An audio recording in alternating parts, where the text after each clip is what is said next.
ညီကိုရအားလုံးပဲမင်္ဂလာပါဗျာနော်ကျွန်တော်တို့ဒါအမှတ်ပေးလီတွေကတောက်လျှောက်ပြန်လာပြီဆိုတော့အဲ့ထဲမှာကျွန်တော်ဒီနေ့ညနည်းနည်းလေးကြီးကောင်းမဲ့ပွဲတွေပေါ့ဗျာပွဲကြီးပွဲကောင်းလေးတွေကိုကျွန်တော်ဒါ3ပွဲလောက်ထိတော့ကျွန်တော်ရွေးထားတယ်ဒီအစောပိုင်းပွဲတစ်ပွဲကျွန်တော်စီးရီးရတစ်ပွဲပါမယ်နောက်ကျပွဲစီးရီးရတစ်ပွဲပါမယ်ပြီးလို့ရှိရင်ကျွန်တော်တို့ဒီပြင်သစ်လီဂူကပွဲတစ်ပွဲပါမယ်ဗျာနော်ပထမဆုံးအနေနဲ့ကျွန်တော်တို့ဒီနေ့ဒါဘောလုံးနာပွဲလေးဗျာနော်ဒီနေ့ညကျွန်တော်တို့ဒါမြန်မာစံတော်ချိန်9နာရီခွဲလောက်မှာရှင်ပြန်ကစားမယ်ဒါခရီမိုနီနဲ့ဘောလုံးနာရဲ့ပွဲလေးကိုစလိုက်ရအောင်ဗျာနော်ခရီမိုနီနဲ့ဘောလုံးနာကကျွန်တော်တို့ဒါဟတ်တူဟတ်ရကြည့်မယ်ဆိုလို့ရှိရင်နှစ်သင်းလုံးကဟိုပြိုင်ဆိုင်မှုတွေတော့ပြင်းထန်တယ်ဗျာနော်ဒါ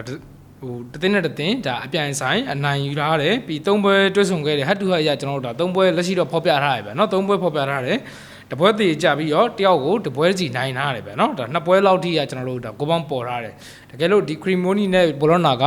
အနိုင်ဆုံးပြတ်သားခဲ့မယ်ဆိုလို့ရှိရင်တော့ကျွန်တော်တို့ကိုပေါင်းပေါ်ဖို့များတယ်အနိုင်ဆုံးမပြတ်သားပဲနဲ့တည်တစ်ပေါက်သွားမယ်ဆိုလို့ရှိရင်တော့ကျွန်တော်တို့ဒီနေ့ပွဲက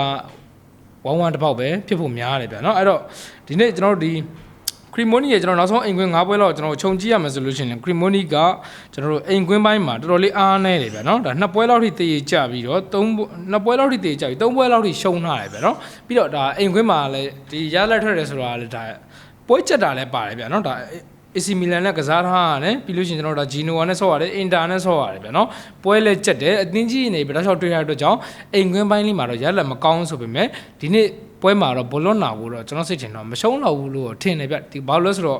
့သူ့ရဲ့လက်ရှိကျွန်တော်ဒါ table ရဲ့ဟိုဇယားအရကြည့်ရမယ်ဆိုလို့ရှိရင်ဒါအဆင့်7မှာရှိတယ်အဆင့်18ကတန်းစင်းစုံတွေကအသင်းတွေကအမှတ်တူနေတဲ့ကြောင့်ဒီနေ့ပွဲဒီတန်းစင်းစုံရဲ့ရုံအားတစ်ခုလည်းကျွန်တော်တို့ဒါစောင့်ကြည့်ရမယ်ဗျာနော်တန်းစင်းစုံရဲ့ရုံအားတွေကလည်းမထင်သူကျွန်တော်တို့ဒါကမ်ဘတ်တွေပြန်လာနိုင်တယ်အဲ့တော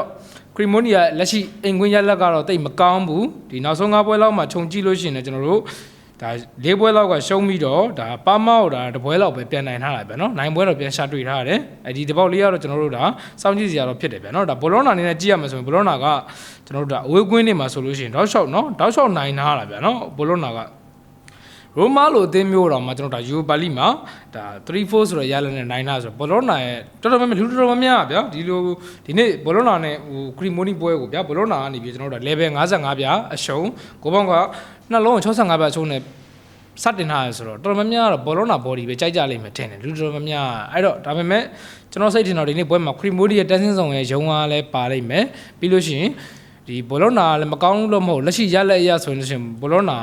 ရလက်အရာကောဒူကြိုက်များမဲ့အသေးတင်းဖြစ်တယ်ဗျအဲ့တော့ကျွန်တော်ကဟိုဒီနေ့ပွဲကဇီသို့မဟုတ်1-1တစ်ပေါက်လောက်ပဲသွားလိမ့်မယ်လို့ကျွန်တော်ထင်တယ်အဲ့တော့ဒီနေ့ဒါ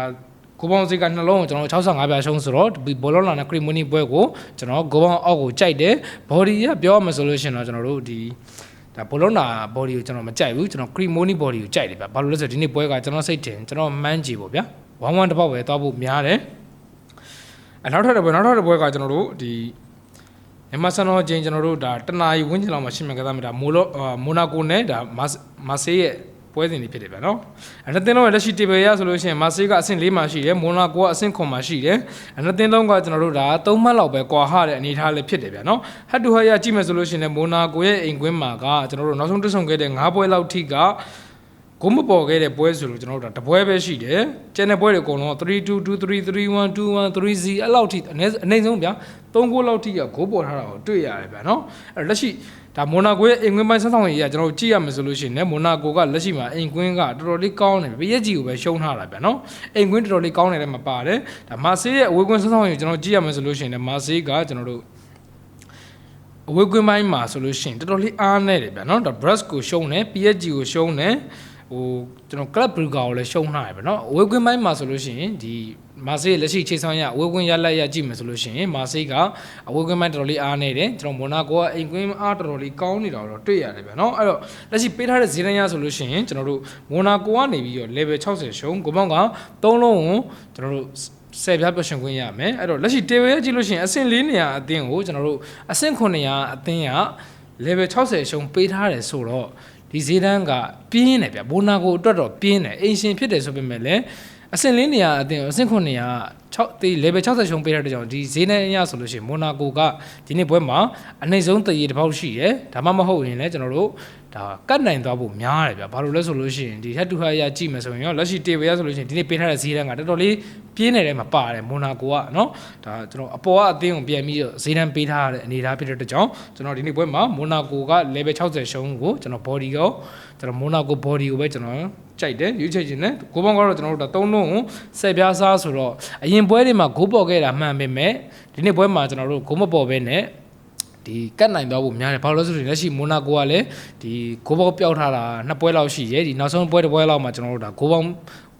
ဒါဂိုးပြန်သွင်းထားတာဆိုတော့เนาะမာစီကလည်းအဝေးကွင်းမှာညံ့နေဆိုတော့အရင်ပွဲတွေတုန်းကတော့ဒါဂိုးပေါင်းပေါ်လာတာများတယ်ဆိုပေမဲ့ဒီနေ့ပွဲမှာကျွန်တော်ကတော့မိုနာကို body ရဲ့ဂိုးပေါင်းအောက်ရေကိုကျွန်တော်ကြိုက်တယ်ဗျာเนาะနောက်ထပ်တစ်ပွဲကကျွန်တော်တို့ဒါ internet Roma ဗျာเนาะ internet Roma ကတော့ကျွန်တော်ပြောနေကြအတိုင်းပဲဒါ series ပွဲတွေမှာကျွန်တော်တို့ဒါအသင်းကြီးချင်းတွေ့ပြီဆိုလို့ရှိရင်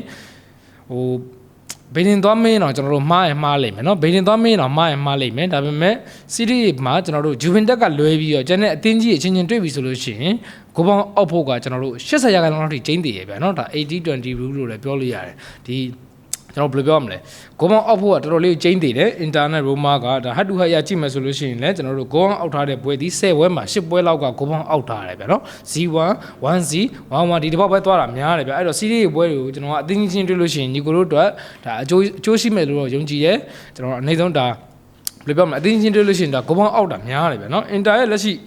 နောက်ဆုံး5ပွဲတော့ချုံကြည့်ရမစေအင်တာကနည်းနည်းလေးခြေဆမ်းပိုင်းရတော့နည်းနည်းလေးပြလာတာတွေ့ရတယ်ဗျာနော်နောက်ဆုံးအိမ်ကွင်း5ပွဲမှာဆိုလို့ရှိရင် sorry နောက်ဆုံးအိမ်ကွင်းဝဲကွင်းဗျာပေါင်းပြီးတော့5ပွဲမှာဆိုလို့ရှိရင်3ပွဲတည်ရကြပြီးတော့တပွဲရှုံးတ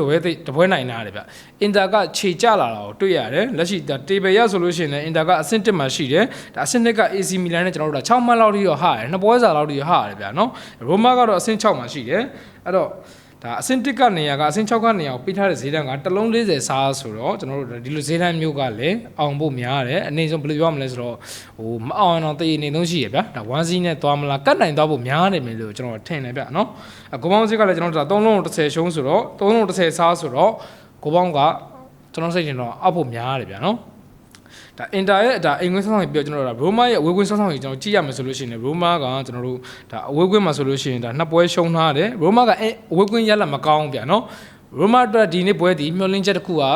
တရေအမြင့်ဆုံးပဲရှိတယ်ဗျနိုင်ဖို့တော့မဖြစ်နိုင်ဘူးတရေအမြင့်ဆုံးဒါမှမဟုတ်ရင်လည်းဒါ1-0လောက်နဲ့ကတ်ရှုံးသားဖို့ပဲများတယ်ကျွန်တော်တို့ဒီလိုထင်တယ်အဲ့တော့ inter ပွဲကကျွန်တော်တို့ဒါတစ်လုံးကိုဒါပြား40ပြရှုံးခွင့်ရမယ်ကိုပေါင်းကတော့နှလုံးကိုကျွန်တော်တို့အပြည့်နှီးပါရှုံးဆိုတော့ကျွန်တော်ကတော့ဒါ interbody ရဲ့ကိုပေါင်းအောက်ရဲ့ကြိုက်တယ်ဗျာနော်အဲ့တော့ဒီနေ့ကျွန်တော်ဒါ3ပွဲလောက်ထိကျွန်တော်ရွေးချယ်ပေးခဲ့တယ်ပထမဆုံးအနေနဲ့ကျွန်တော်ဒါဘောလုံးနာပွဲကိုတော့ကျွန်တော်ဒါ Cremonese body ရဲ့ကျွန်တော်ကိုပေါင်းအောက်ရဲ့ကြိုက်တယ် Monaco ပွဲကိုတော့ Monaco body ရဲ့ကိုပေါင်းအောက်ရဲ့ကြိုက်တယ် Inter Milan ပွဲကိုလည်းကျွန်တော်